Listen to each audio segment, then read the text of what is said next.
Our three-part series is slightly on a completely different tone, because the first two parts was very practical tools around stress management, but I want to talk something specifically around your work as a clinician in a rural healthcare setting.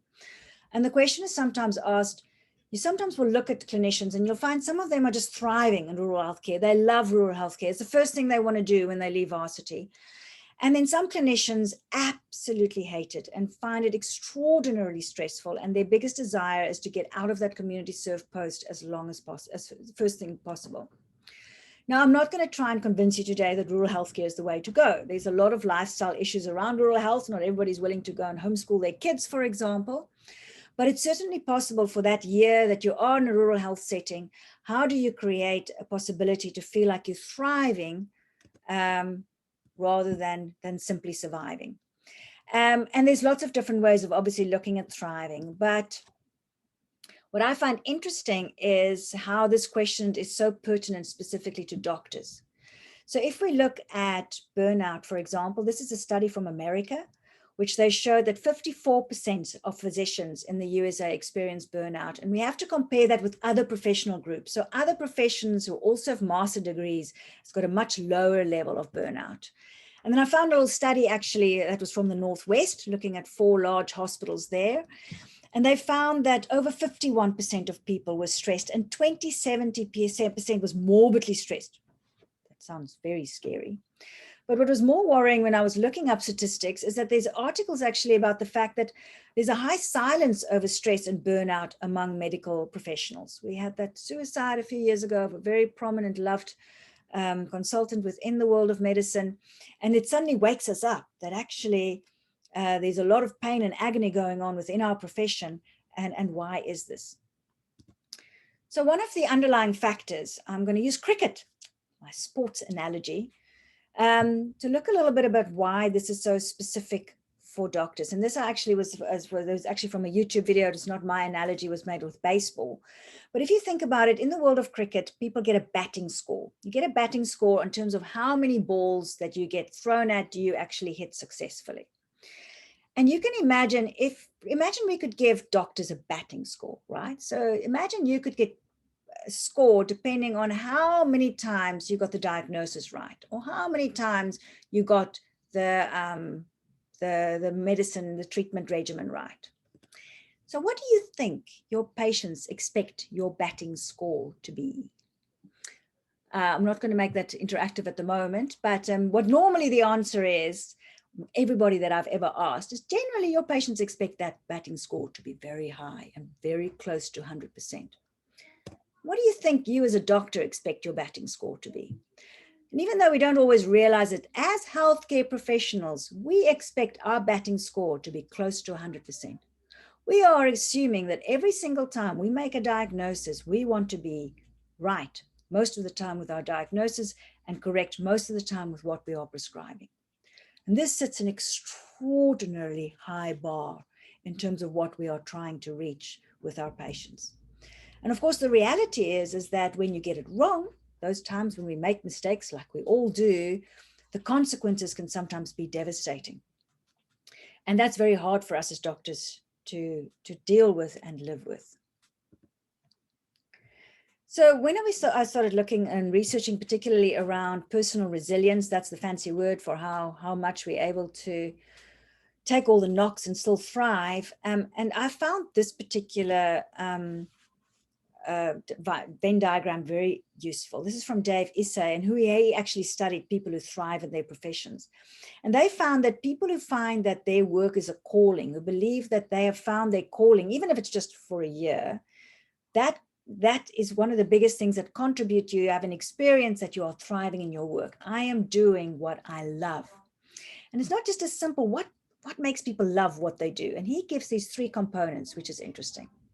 So first I'm going to talk about these 2. So the bottom one, the yellow circle there, is making people's lives better. Easy, no problem. Rural health, every single day, you're having a significant impact on somebody's life. And people will travel an extraordinarily long way just to come and see you. Very, very, very powerful. So that box ticked, easy. The second one is something we can all easily build with, and that is feeling appreciated for the work that we do. So if you are making people's lives better, it's helpful if people can see that. So that we can help and actually do for each others. So at the end of OPD, if a colleague has stayed later after on-call to help clear the deck, to say thank you for the work that they've done. If they've been up doing 5 sections all night, saying thank you. Appreciating the extra mile OT has gone to go out and organize a wheelchair for somebody. Being able to give each other appreciation really helps us feel that the work we do matter. It helps to remind us that we're making people's lives better. The one I want to focus on is this: doing something you're good at. So you can imagine if you are sitting in an OPD and you're running an HIV clinic and you are an expert on HIV and you are an expert on managing and you're running a clinic where you're doing high quality care, you can almost get slightly high on providing an excellent service and providing an excellent program. But the challenge with medicine is that we can't be good at everything. And when you start off in a rural hospital, especially if you've come from a big regional hospital, there's some things that you're going to be completely new to you. One good example, because I'm involved with that, is MDR. You suddenly get asked to run the MDR clinic on a Thursday. You can't even pronounce half the medicine's names. And so this feeling of doing something that you're not particularly good at, that's really when work starts to spiral into more of a negative cycle. And you can imagine that makes you feel threatened, makes you feel unwell. Chimp comes up, you become even stupider than you normally are, and you end up having very high levels of stress. So what makes somebody a good clinician? How does one do that? How does one become this brilliant clinician where you're constantly going to come up with new things? And even now, we're just with the last year with COVID, we all have had to relearn and retrain. And every time a new guideline comes out, something is different. It almost seems that the goalposts change all the time. There's never going to be a time in your life as a doctor when you go and say, now I know everything. And now I can manage anything that comes to me. And what I've had very strongly is an experience in the world of mentoring. So I teach lots of doctors in rural areas and have done so over many, many years. And I often get asked, which university is the best? Right? Which university creates the best doctors? And I can honestly say it makes no difference where you studied, whether it's South Africa or Cuba or another country or which university, makes no difference. The biggest thing that makes somebody a good clinician is the ability to ask for help. We have extraordinary knowledge in medicine, but there's a lot of knowledge. And there's lots of people who have, I personally know everything you need to know about MDR, XDR, TB. And that means that you don't have to know everything about MDR and XDR, TB, because we can make use of these teams and these people around us to provide the best care for the patient in that particular moment. So there are 3 levels of asking for help. The first is on clinical issues. So in your own areas, in the Eastern Cape, look out for your DCSTs. It's these specialist teams. In Amatola, we've already had teachings from both Jenny Nash and Dr. Mondondo, our obstetrician. These are people where you can call them up when you've got issues of things that you're seeing in front of you. Use your experts and mentors. So there's local experts. That's, for example, I myself do I keep on going on, MDR, TB, speak to Dr. Muller. Next week, Dr. Mikala Lotz is going to be speaking to us from Madwaleni Hospital. She's an MO, but with a passion for neonates. So you start to get to know who are the people that have particular expertise, because this is what they do and spend a lot of time on. You'll find out which consultants are available and applicable. And helplines and WhatsApp groups are extraordinary.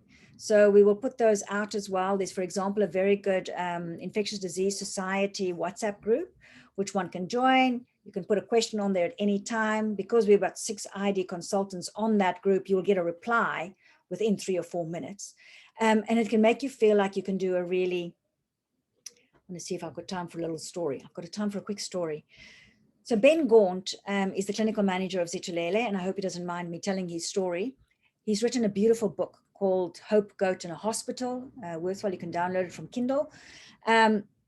And in this book, he tells his story as starting as a clinical manager 12 years ago and working as a clinical manager all their lives now at Zitulele, and creating this extraordinary hospital in a very resource poor setting. But he gives an example a few years ago now of having a woman who came in 3 weeks after cesarean section, extremely septic, and bleeding profusely and needed a hysterectomy. He's never done a hysterectomy. And there was no ways that they were going to be able to transport this woman to Mthatha for it. So he called up Prof. Turon, who was the head of department at obstetrics at Stellenbosch and had a role of rural experience. And he said to him, can you give me some top tips? Meanwhile, his colleague was getting out the surgical book with all the pictures next to the patient, that the patient already. And the prof said, well, listen, I'm teaching right now. Can I call you back? And Ben was like, no, please. I'm in theater. Just talk me through this.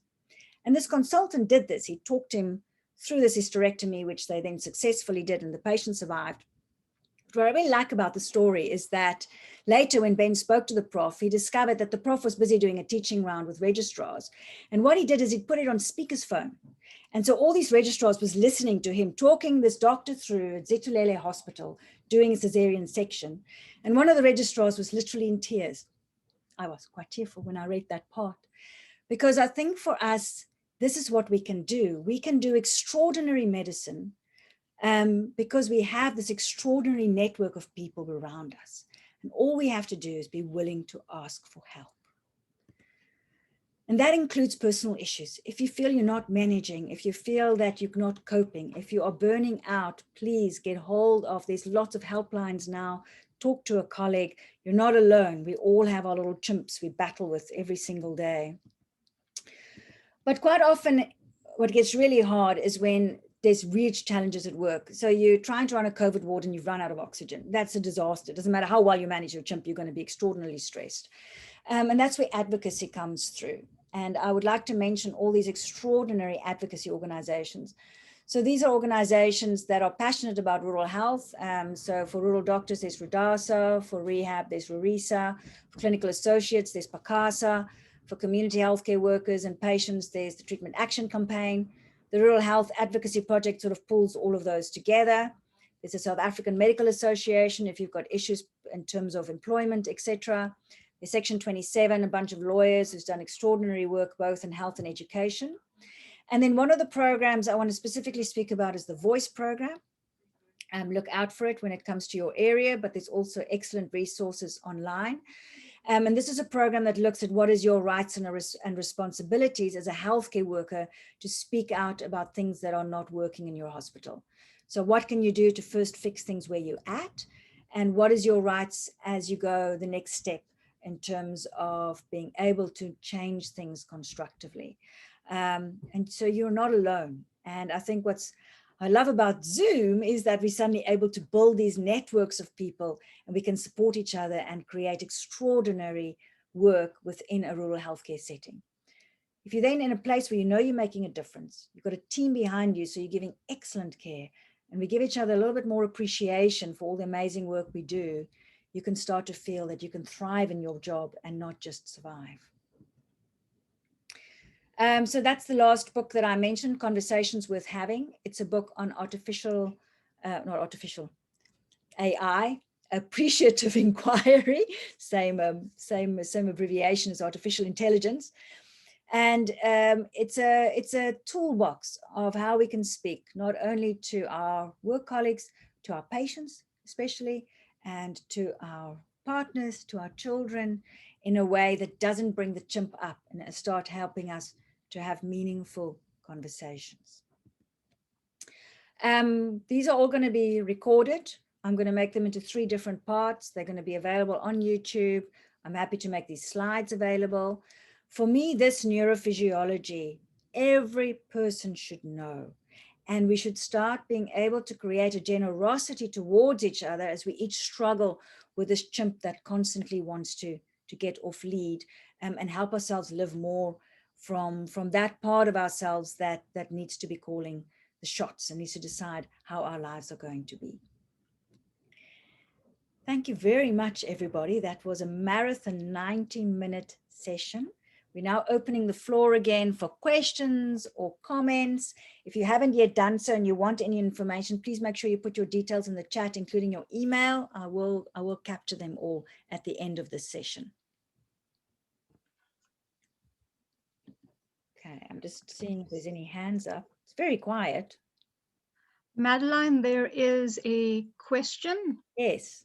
From Yunine. and it says, excellent presentation, thank you. 2020 was basically the year of the chimp. Do you Yes. think that long period of intense stress Mm. has changed our coping habits or stress habits, possibly negatively? And how do we rather get better at stress? Thank you very much. I think what's interesting about the last year is that the scary thing about stress is that stress can either make you stronger or stress can completely destroy you. That's the scary thing. And one sometimes wonder what makes the difference. And the challenging thing which often makes the difference is it often has to do, the basis for resilience is often laid while we're children.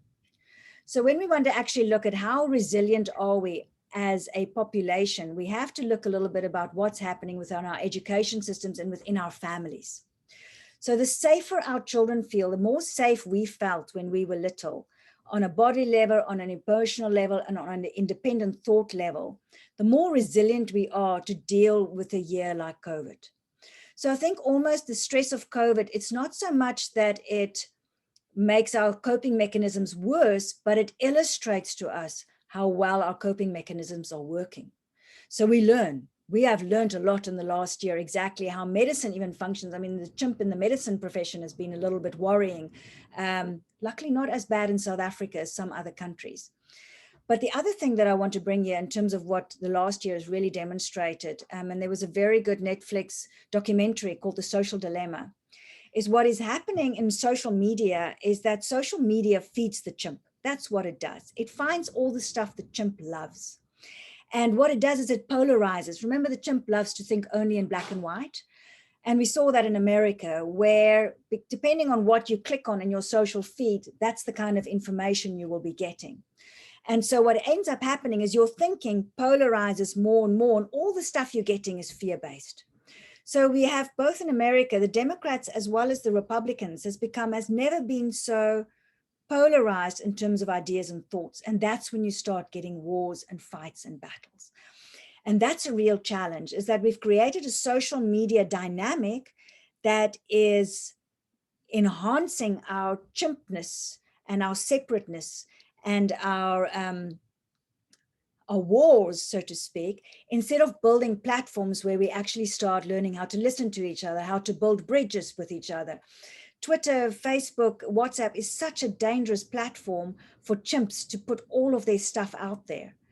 And how do we counter that? By bringing a more thoughtful, a slower, a more measured way of having discussions of how we look at the world. So I think COVID is a little bit exposed where our weaknesses lie. I think within it all, I must say, if I look at us in March, that time we had that meltdown at my hospital, if I look at now where we're at and how we as a hospital has learned and managed and coped, and we now at such a different place than we were when this whole thing started.